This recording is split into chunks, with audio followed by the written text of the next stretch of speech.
انت بليلة من ليالي مصر الحلوة كنت عم تجهزي حالك لتطلعي مع تامر على عشاء، مم.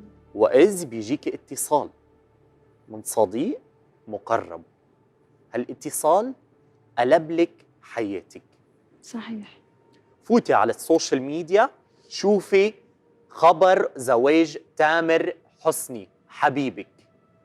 ومن مين؟ من بنت بلدك، بسمة بوسيل. نصيب. صحيح. شو صار بالبنت المغرومة اللي عيونها كانوا عم يضووا كل ما تشوفه؟ انكسرت. وعيونه كسرت وقتها كثير، يعني وقتها ما بتذكر أنا عشت أصعب. قلت لك أنا أول حلقة إنه أنا دخلت وقتها حالة نفسية ما طلعت منها يعني. سردي لي المشهد، وصفي لي اياه. بتذكر بس إنه أنا يعني كنت عم صرخ أعلى يعني أعلى صوتي، كسرت قبل الغرفة. ما تصرخي تلقيتي الاتصال، لقيت الاتصال، فتي حكي. على السوشيال ميديا. قال لي وقتها كان في فيسبوك، ما كان في كان انستغرام. فيسبوك، اوكي.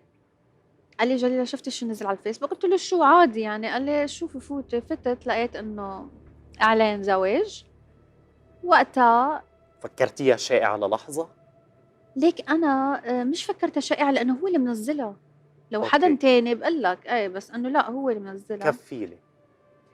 فاللي بتذكره هلا انه كنت عم بحكيه، ما في اي رد طبعا، انه شو بده يرد. اختفى. طبعا.